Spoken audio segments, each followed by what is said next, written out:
India இலங்கையிடம் கச்சத்தீவை தாரை வார்த்ததுக்கு பிறகு கிட்டத்தட்ட 52 ஆண்டுகள் ஆயிடுச்சுன்னு நினைக்கிறேன். இதுவரையிலும் எந்த ஒரு இலங்கை அதிபரும் கச்சத்தீவை சென்று பார்வையிட்டதில்லை. முதல் முறையாக திசாநாயக்க நேற்று போய் பார்வையிட்டிருக்கார். விஜய் பேசினதுனால தான் ஒரு அதிபரே வந்து இன்னைக்கு கச்சத்தீவில் பார்வையிட்டு சென்றிருக்கிறார். பல்வேறு அரசியலும் பேசியிருக்கார். அதை நான் அப்புறமா சொல்கிறேன். 1974ஆம் ஆண்டு அப்போதைய பிரதமர் இந்திரா காந்தி தலைமையில் கச்சத்தீவு இந்தியாவிடமிருந்து பிரித்து இலங்கைக்கு தாரை வார்க்கப்பட்டது. அப்போ தமிழ்நாட்டில் முதலமைச்சர் யார்? மு. கருணாநிதி அவர்கள். கடந்த முறை சுட்டு கொல்லப்பட்டிருக்கிறார்கள். இதெல்லாம் நம்ம கேள்விப்பட்டிருக்கோம். ஸோ நான் விஷயத்துக்கு வரேன்.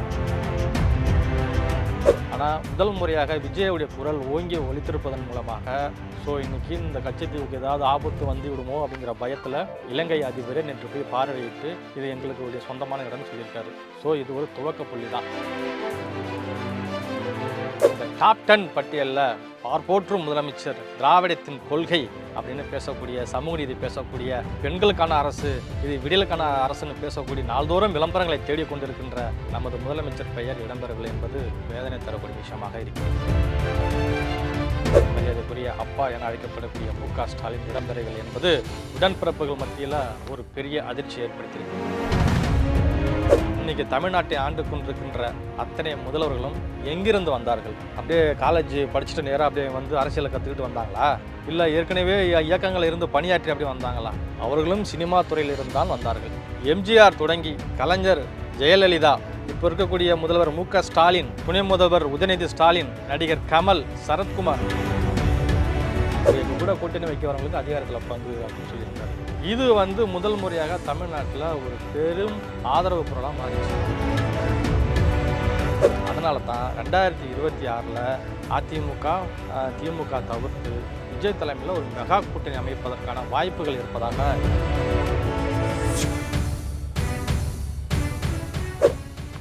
வணக்கம் மக்களே, இன்னைக்கு பல்வேறு அரசியல் நிகழ்வுகள் குறித்து பேச இருக்கிறோம். ஃபர்ஸ்ட் நம்ம என்ன பார்க்க போகிறோம் அப்படின்னா, இன்றைக்கி தமிழ்நாடு மட்டுமல்ல, ஒட்டுமொத்த இந்தியாவில் இருக்கக்கூடிய அரசியல்வாதிகளும் பொதுமக்களும் பரபரப்பாக பேசக்கூடிய ஒரு விஷயம் என்னன்னா, நேற்று இலங்கை அதிபர் அனுரகுமார திசாநாயக்கே திடீரென கச்சத்தீவில் போய் பார்வையிட்டிருக்காரு. என்னடா அது திடீர்னு ஏன் அதிபர் அங்கே போனார்ன்றதான் எல்லாருக்குமே கேள்வியாக இருந்திருக்கு. ஆமாங்க, இல்லை ஆச்சரியப்படுறதுக்கு ஒன்றும் இல்லை.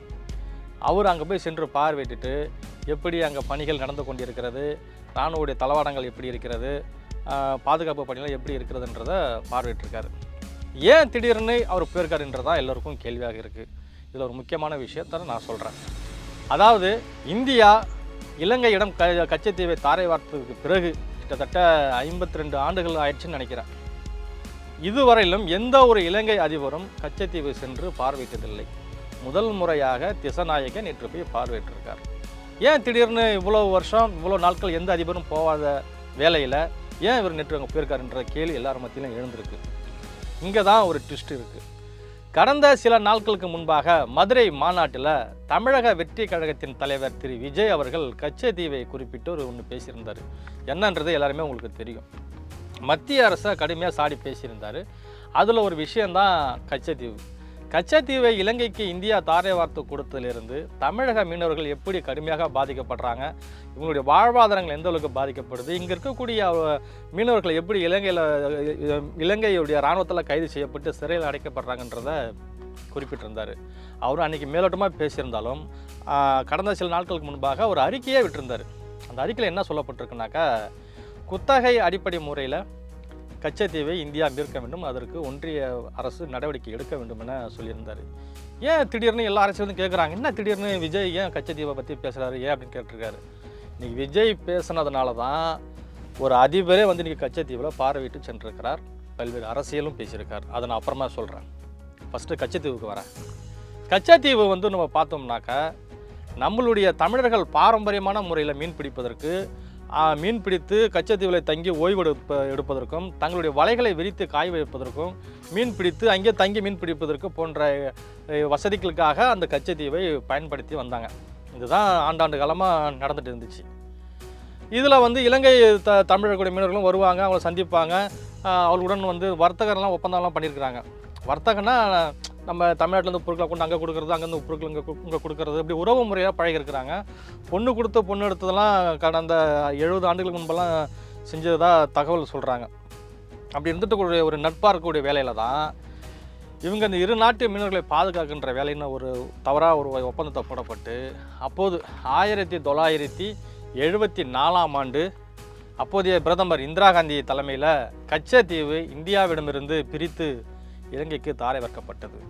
அப்போ தமிழ்நாட்டில் முதலமைச்சர் யார்? மு கருணாநிதி அவர்கள்.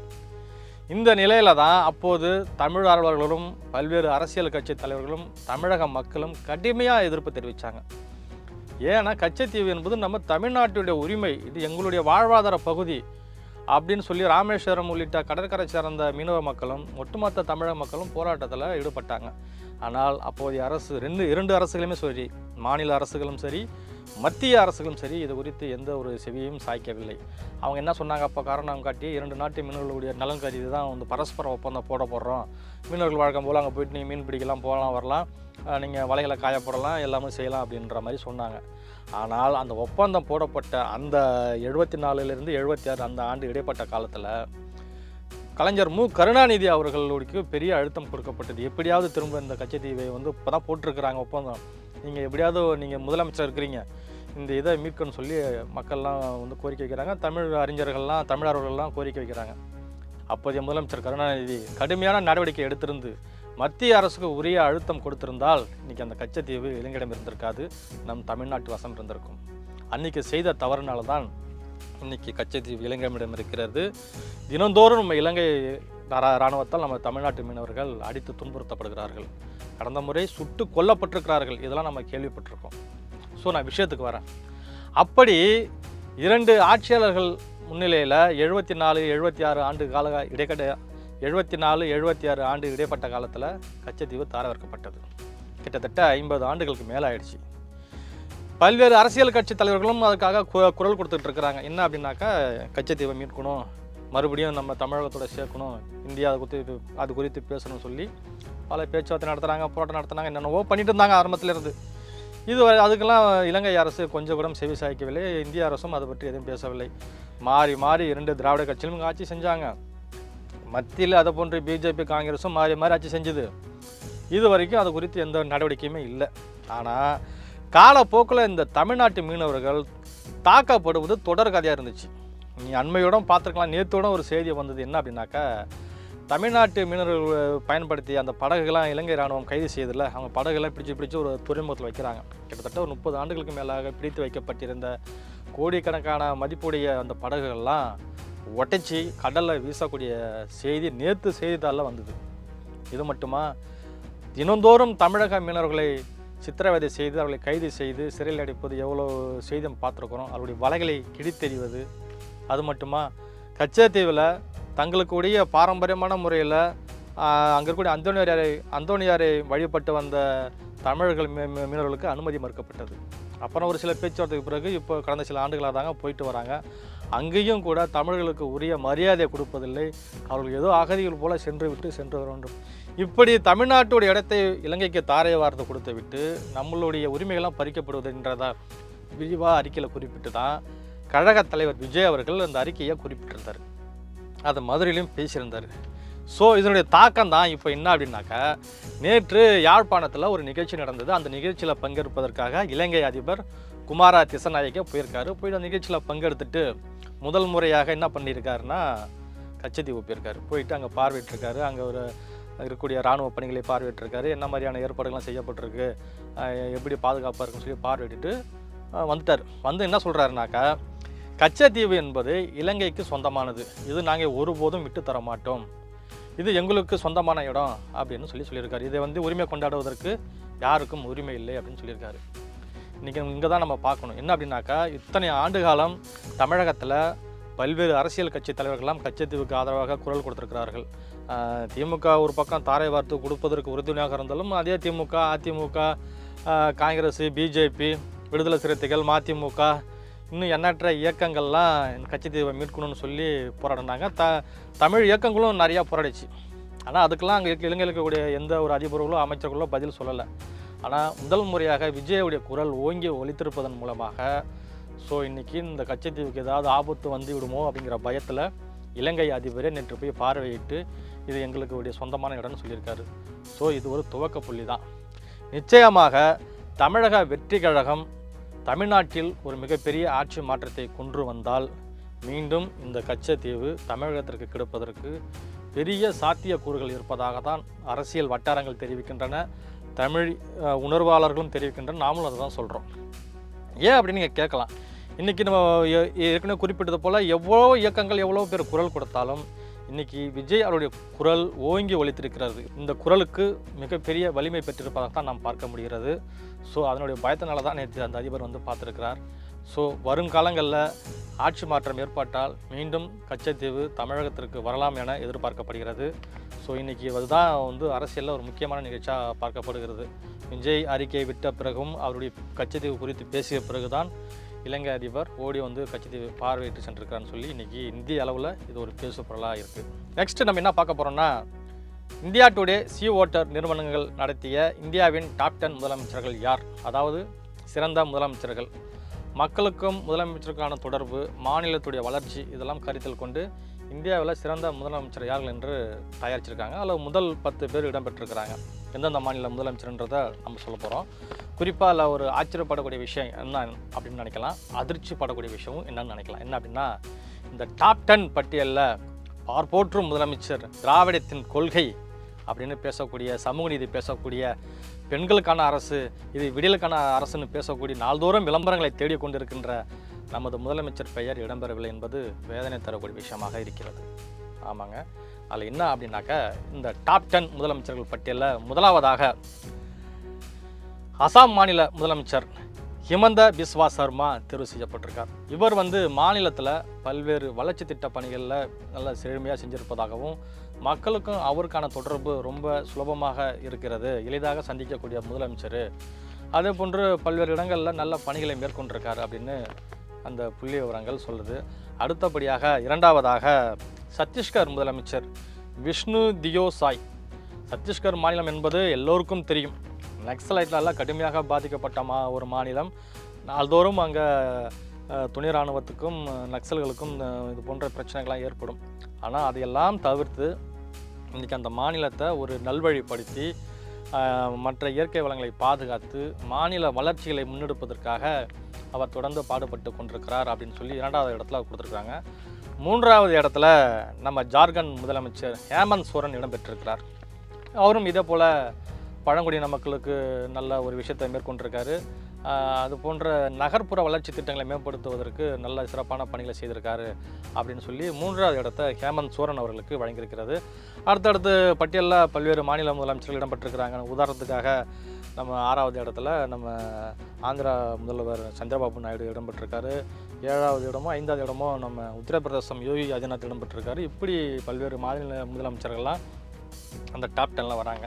ஆனால் நம்ம தமிழ்நாட்டு முதலமைச்சர் மரியாதைக்குரிய அப்பா என அழைக்கப்படக்கூடிய மு.க. ஸ்டாலின் இடம்பெறவில்லை என்பது உடன்பிறப்புகள் மத்தியில் ஒரு பெரிய அதிர்ச்சி ஏற்படுத்தியிருக்கு அப்படின்னு தான் சொல்லணும். ஏன்னா இங்கே நாள்தோறும் அவ்வளோ கோடிக்கணக்கான ரூபாய் விளம்பரங்கள் படுத்தியும் இவருடைய பெருமைகளை வெளியில் சொல்லியும் பல்வேறு திட்டங்களை பெயரளவுக்கு அறிவித்தோம். நம்ம பார்க்கலாம், இடையில என்னென்னோ திட்டங்களை அறிவித்தாங்க. இதெல்லாம் நம்ம என்னென்னவோ பண்ணியும் நம்ம பேர் இடம்பெறலையே அப்படின்னு சொல்லி அவர்களை வந்து வேதனையில் ஆழ்த்திருக்கிறது. ஸோ நல்ல ஆட்சி, நல்ல எதிர்காலம், நல்ல திட்டங்கள், மக்களை எளிதாக சந்திப்பதற்கான வேலைகள், ஊழலற்ற ஆட்சி, கனிம வளங்களை தடுப்பதற்கு, இயற்கை வளங்களை பாதுகாப்பதற்கு இப்படியான ஆட்சியாளர்கள் இருந்தால் மட்டுமே அவர்களுக்கு உரிய அங்கீகாரம் கிடைக்கும் என்பதில் எந்தவித ஐயமில்லை. ஸோ இன்றைக்கி டாப் 10 பட்டியலில் அவர் பெயர் இடம்பெறவில்லை என்பது வேதனையின் உச்சம். நெக்ஸ்ட் நம்ம என்ன பார்க்க போகிறோம்னா, இன்றைக்கி தமிழ்நாட்டில் எலெக்ஷன் வருகின்ற 2026 நடக்க இருக்கிறது. இன்னும் 6-7 மாதங்கள் தான் இருக்கிறது. இதற்காக பல்வேறு அரசியல் கட்சிகள்லாம் போட்டி போட்டுக்கொண்டு கூட்டணி தொடர்பாக பேச்சு நடத்தி கொண்டிருக்கிறது. சில கட்சிகள்லாம் சீட்டே பேரம் பேசிக்கிட்டு இருக்கிறாங்க. இப்படியான சூழ்நிலைகளை முன்னெடுத்துட்டு இருக்காங்க. ஒரு பக்கம் திமுக அப்படி பிரச்சார பயணத்தை தொடங்கிட்டாங்க. ஒரு பக்கம் எடப்பாடி பழனிசாமி அவர் துவங்கி போயிட்டுருக்காரு. இந்த பக்கம் பிஜேபி போய்கிட்டு இருக்குது. சிறு சிறு கட்சிகள்லாம் ஒரு பக்கம் போயிட்டுருக்கு. நாடகம் ஒரு பக்கம் பல்வேறு அந்த போராட்டம் இந்த போராட்டம். இப்போ மரத்தை கட்டி பிடிச்சிக்கிட்டு அங்கே ஒரு போராட்டத்தை அறிவிச்சுட்டு அவர் போயிட்டார். இப்படி நாள்தோறும் ஒவ்வொரு கட்சியும் ஒரு பணிகளை மேற்கொண்டு இருக்குது. தமிழக வெற்றி கழகம் பொறுத்த வரைக்கும் 2வது மாநில நாடு மிக பிரம்மாண்டமான முறையில் நடைபெற்றுச்சு. இன்றைக்கி தமிழ்நாட்டில் இருக்கக்கூடிய அரசியல்வாதிகள் மட்டுமில்லை, இந்தியாவில் இருக்கக்கூடிய ஒட்டுமொத்த அரசியல்வாதிகளுமே தமிழக வெற்றி கழகம் என்ன செய்ய போகிறது, இதனுடன் யார் கூட்டணி வைக்கப் போகிறார்கள், அந்த எந்தெந்த கூட்டணிலாம் எந்தெந்த கட்சிகள்லாம் கூட்டணி வைக்க போகுதுங்கிறத உற்று பார்க்குறாங்க. நாள்தோறும் எல்லா பத்திரிகைகளுமே விஜய் குறித்து செய்திகள் வந்து கொண்டிருக்கின்றன, கட்டுரைகளும் வந்து கொண்டிருக்கின்றன. அதில் முக்கியமாக இன்றைக்கி தமிழகத்தை சார்ந்த ஒரு முன்னணி பத்திரிகைகளில் தினந்தோறும் விஜய் அவர்கள் பற்றி பல்வேறு அரசியல் கட்சி தலைவர்கிட்ட கருத்து கேட்குறாங்க, அவருடைய கட்டுரையை வாங்கி போட்டுக்கிட்டு அதில் நேற்று ஒரு அரசியல் தலைவர் முக்கியமாக குறிப்பிட்டிருந்தார். அவருடைய இதை பற்றி நம்ம பார்த்துருந்தோம். இன்றைக்கி ஒரு அரசியல் கட்சி தலைவர் ஒரு பேட்டியை கொடுத்துருக்காரு. அதில் என்ன சொல்லியிருக்காருனாக்கா, எல்லாருமே முக்கியமாக அதில் சொல்லப்படுவது என்னென்னா, கடந்த காலங்களில் அண்ணாவுக்கு பிறகு காமராஜருக்கு பிறகு தமிழ்நாட்டில் 2 திராவிட கட்சிகள் மாறி மாறி ஆட்சி செய்கிறாங்க. ஆனால் எந்த வித வளர்ச்சியும் இல்லை, மாநிலம் எந்த முன்னேற்றமும் இல்லை, மாறாக ஊழலில் தான் மிதங்குகிறது அப்படின்றத சொல்லியிருக்காங்க. அது உண்மையான விஷயந்தான். இது ஒரு பக்கம் நியாயமான கருத்தாக பார்க்கப்படுவது. இன்னொன்று என்ன சொல்கிறாங்கன்னா, விஜய் சினிமாலேருந்து வந்தார், அவருக்கு அரசியல் அனுபவம் இல்லை, அரசியலை பற்றி என்ன தெரியும், தமிழக மக்கள் பற்றி போதுமான அனுபவம் இல்லை அப்படின்லாம் குறிப்பிட்றாங்க. நம்ம எந்த அரசியல் கட்சி தலைவர்னு பெயரை குறிப்பிட வேண்டாம், பொதுவாக சில அரசியல் கட்சி தலைவர்கள் குறிப்பிட்டு பேசுகிறாங்க. நாம் என்ன சொல்கிறோம் அப்படின்னாக்கா, மரியாதைக்குரிய பேரறிஞர் அண்ணா ஐயா காமராஜருக்கு பிறகு இன்றைக்கி தமிழ்நாட்டை ஆண்டு கொண்டிருக்கின்ற அத்தனை முதல்வர்களும் எங்கிருந்து வந்தார்கள்? அப்படியே காலேஜ் படிச்சுட்டு நேராக அப்படியே வந்து அரசியலை கற்றுக்கிட்டு வந்தாங்களா, இல்லை ஏற்கனவே இயக்கங்கள் இருந்து பணியாற்றி அப்படியே வந்தாங்களா? அவர்களும் சினிமா துறையில் இருந்தால் வந்தார்கள். எம்ஜிஆர் தொடங்கி கலைஞர், ஜெயலலிதா, நடிகர் சிவாஜி கணேசன், இப்போ இருக்கக்கூடிய முதல்வர் மு.க. ஸ்டாலின், துணை முதல்வர் உதயநிதி ஸ்டாலின், நடிகர் கமல், சரத்குமார், இப்படி எண்ணற்ற தலைவர்கள்லாம் எங்கிருந்து வந்தார்கள்? சினிமாவில் இருந்தால் வந்தார்கள். அது மட்டும் எம்ஜிஆர் மட்டும் என்ன இப்போ சினிமாவிலேருந்து டைரெக்டாக அரசியலுக்கு வந்தார், சில தேர்தலில் போட்டியிட்டார், வந்தார். கலைஞரும் அப்படி தான் சினிமாவிலேருந்து தான் வந்தார். ஏன் நீங்கள் அவர்களெலாம் பார்த்து கேள்வி கேட்க மாட்டீங்க? விஜய் மட்டும் சினிமாவிலேருந்து வந்தார்னா மட்டும் ஏன் கேட்குறீங்க? நாம் என்ன சொல்கிறோன்னா, அவர்களெலாம் சினிமாவிலேருந்து வந்தால் ஞானம் பெற்றவர்கள், அரசியல் செய்வதற்கு தகுதியுடையவர்கள், ஆட்சி அமைப்பதற்கு ஏற்றவர்கள்னு சொல்கிறீங்க. ஆனால் விஜய் மட்டும் வந்த குறித்து தான் நீங்கள் விமர்சனம் செய்கிறீங்க. அப்போ நம்ம என்னப்பா ஒரு விஷயத்தை பார்க்கணுன்னாக்கா, இந்த கடந்த தலைவர்கள்லாம் விட்டுருங்க, இப்போ உதயநிதி எடுத்துங்க. உதயநிதிக்கு என்ன அனுபவம் இருக்கிறது? அவர் யார் செல்வாக்கில் துணை முதல்வர் ஆனார் அப்படிங்கிறது எல்லாருக்குமே தெரியும். படத்தில் நடிச்சிட்டு இருந்தார், திடீர்னு படத்தில் நடிக்க வேணா ஒன்று வந்து சேப்பாக்கத்தில் நின்று சீட்டை கொடுத்தாங்க, சேப்பாக்கத்தில் நின்னார், எம்எல்ஏ ஆனார். போது 2 மாதம் பண்ணியாட்டு இருந்தால் அமைச்சராகன்னு கொடுத்தாங்க, அடுத்த 2 மாதம் வச்சுருந்தா பார்த்த டெப்டி சிஎம்னு கொடுத்துட்டாங்க. இதெல்லாம் யாரும் கேள்வி கேட்க மாட்டாங்க. இவர் சினிமாவில் இருந்தாலும் சரி, தமிழ்நாட்டு சார்ந்த நலன்களில் ஏராளமான போராட்டங்களை முன்னெடுத்திருக்கிறார். இதெல்லாம் நம்ம பழைய வீடியோக்கெல்லாம் எவ்வளோ சொல்லிட்டோம். காவேரி பிரச்சனையிலிருந்து, தமிழகத்தில் இருக்கக்கூடிய இயற்கை பாதிப்புகளிலிருந்து, தமிழகத்தை சார்ந்த நீட்டு தொடர்பான பிரச்சனை, கல்வி தொடர்பான பிரச்சனை, மாநிலத்துடைய மொழிக் கொள்கை பிரச்சனை, இப்படி தமிழ் மக்களை சார்ந்த எந்த பிரச்சனையாக இருந்தாலும் விஜய் அவர்கள் முன்னாடியே பங்கெடுத்து விட்டார். அவர்கள் புதுசாக வந்து அரசியல் ஞானோதயம் வர தேவையில்லை. அவர் சினிமாவில் இருந்தாலும் இங்கே தமிழ்நாட்டில் என்ன நடந்து கொண்டிருக்கிறது, மக்கள் என்ன பாதிப்படைகிறாங்க, அவர்களுக்கு என்ன தேவைன்னு அப்பப்போ கண்டறிஞ்சு அவர்களுக்கு இங்கே நற்பணி இயக்கம் மூலயமா உதவி பண்ணிக்கிட்டு தான் இருந்தார்.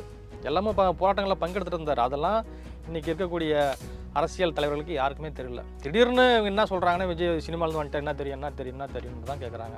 இதுக்கு முன்னாடி ஆண்ட முதலமைச்சர்கள் பார்த்து யாரும் கேட்பதில்லை, இப்போ இருக்கக்கூடிய முதலமைச்சரை பார்த்து யாரும் கேள்வி கேட்க வழி இல்லை. ஆனால் இவர் மேலே உள்ள ஒரு காழ்ப்புணர்ச்சியில் சொல்கிறாங்க. இது ஒரு பக்கம் கட்டுரைகள் இருந்தாலும், சில அரசியல் தலைவர்களும் கொஞ்சம் மாறுபட்டு விஜய் தலைமையில் ஒரு மெகா கூட்டணி அமைக்கலாம், ஒரு பெரிய ஆட்சி மாற்றம் வரலாம் என சில அரசியல் தலைவர்கள் நல்ல விஷயத்தை பேசியிருக்கிறாங்க. பொதுவாக தமிழ்நாட்டை பொறுத்த வரைக்கும் ஏற்கனவே விஜய் அவர்கள் முதல் மாநாடு விக்கிரவாண்டியில் நடத்தப்பட்ட பொழுது சில விஷயங்களை பேசியிருந்தார்கள். என்னன்னாக்கா, தாவேகா தலைமையில் வர எந்த கூட்டணி வந்தாலும் ஆட்சியில் பங்கு, அதிகாரத்திலும் பங்கு அப்படின்னு தெளிவாக குறிப்பிட்டிருந்தார். எப்படி அதிகாரத்தில் பங்கு, எங்கள் கூட கூட்டணி வைக்க வரவங்களுக்கு அதிகாரத்தில் பங்கு அப்படின்னு சொல்லியிருந்தார். இது வந்து முதல் முறையாக தமிழ்நாட்டில் ஒரு பெரும் ஆதரவு குரலாக மாறிச்சு. இன்றைக்கி தமிழக அரசியல் வரலாற்றிலே இப்படி ஒரு விஷயத்தை வந்து விஜய் பேசியிருக்காரே அப்படின்னு சொல்லி பல்வேறு அரசியல் கட்சிகளுக்கும் அதை ஒரு உந்து சக்தியாக அது மாற்றியது. ஏன்னா இன்றைக்கி விடுதலை சிறுத்தைகள், கம்யூனிஸ்ட் இயக்கங்கள் போன்றவங்கெல்லாம் ரொம்ப வருஷமாக திமுக கூட்டணியிலே இருக்குது. ஸோ அவங்களுக்கு ஒரு அமைச்சரவையிலையோ இல்லை ஒரு அதிகாரத்திலையோ இது வரைக்குமே திமுக இடம் கொடுக்கல. இதுக்கு முன்னாடி ஆண்ட அதிமுகவும் அப்படி தான். ஆனால் இவங்கள போல் நாங்கள் இருக்க மாட்டேன், எங்கள் கூட கூட்டணிக்கு யார் வந்தாலும் அவர்களுக்கு சம மரியாதை கொடுக்கப்படும், சம உரிமை கொடுக்கப்படும், அதிகாரத்தில் பங்கு கொடுக்கப்படும் விஜய் அவர்கள் தெளிவாக ஆணித்தனமாக அறிவித்திருப்பது எல்லா இயக்கங்களுக்கும் இது ஒரு உற்சாகத்தை ஏற்படுத்தியிருக்கிறது. இதனை தான் பல்வேறு அரசியல் கட்சிகள்லாம் வரவேற்று பேசியிருக்கிறாங்க. பரவாயில்ல, இன்றைக்கி திமுக நாங்கள் இவ்வளோ வருஷமாக இருக்கிறோம், அதிமுக இவ்வளோ வருஷமாக இருக்கிறோம், ஒரு சீட்டு கூடலாம் வாங்க முடியல, ஒரு இடங்களில் நிற்க முடியல, ஒரு பேரூராட்சி மன்ற தேர்தலில் அந்த எப்படி சொல்கிறது அந்த நகர்மன்ற தலைவர் பாதியாக விட்டு கொடுக்க மாட்டுறாங்க. பல இடங்களில் நீங்கள் பார்த்துருக்கலாம். கடந்த காலத்தில் திமுக வந்து விடுதலை சிறுத்தைக்கு 3 இடம் 2 இடமே கொடுத்து ஒன்று பிடுங்கிட்டாங்க. அதே போல் மதிமுகவில் இப்படிலாம் நடக்கக்கூடியது. கூட்டணி இருந்தும் இந்த பிரச்சனைலாம் அவங்க சந்திச்சுட்டு இருக்கிறாங்க. பல இடங்களில் கொடியாற்ற முடியல, இப்படிலாம் பல இடங்களில் பேனர் வைக்க முடியல, சுவர் வரம்பு செய்ய முடியல. இப்படிலாம் கூட்டணியில் இருக்கக்கூடிய கட்சிகளுக்கே இந்த நிலைமை. ஆனால் தாவேக்கு அப்படி கிடையாது, சுதந்திரமாக இருக்குது, எல்லாருக்குமான ஒரு உரிமையை கொடுப்பாங்கன்னா எதிர்பார்க்கலாம் அப்படின்னு எல்லா கட்சியுமே நம்புது. அதனால தான் 2026 அதிமுக திமுக தவிர்த்து விஜய் தலைமையில் ஒரு மெகா கூட்டணி அமைப்பதற்கான வாய்ப்புகள் இருப்பதாக இன்றைக்கி முன்னணி பத்திரிகைகளில் செய்தி வந்திருக்கிறது, ஊடகங்களும் பேசப்படுது. இன்றைக்கி அரசியல் பார்வையாளர்களும் அதைத்தான் குறிப்பிடுகிறார்கள். என்ன அப்படின்னாக்கா, இது போல் ஆட்சியில் பங்கு அதிகாரத்தில் பங்கு சொன்ன விஷயத்தினால இன்றைக்கி எல்லா கட்சியிலுமே ஆர்வம் காட்டுது. விஜய் கூட போய் கூட்டணி வச்சா நம்மளுக்கு உரிய இடம் கிடைக்கும், அங்கீகாரம் கிடைக்கும், மரியாதை கிடைக்கும் அப்படிங்கிற நோக்கத்தில் சில அரசியல் கட்சிகள்லாம் விருப்பப்படுது. இன்றைக்கி 2026 வந்து நெருங்கிக்கிட்டு 2026 தேர்தல் நெருங்கிக்கிட்டு வர வேளையில் டிசம்பர் மாதம் இறுதியில் தமிழக வெற்றி கழகம் தலைமையில் மிக பிரம்மாண்டமான முறையில் பல்வேறு அரசியல் கட்சி வந்து இணையலாம் என எதிர்பார்க்கப்படுகிறது. ஸோ இன்றைக்கி வந்து 2026 தேர்தல் என்பது தமிழ்நாட்டில் தலையெழுத்தை மாற்றப்போகும் தேர்தலாக அமையும் என நம்ம எதிர்பார்க்கலாம். ஸோ மக்களே, இன்றைக்கி இதுதான் தகவல். மீண்டும் நாளைக்கு பல்வேறு அரசியல் நிகழ்வுகள் குறித்து நம்ம பார்க்க இருக்கலாம். நன்றி.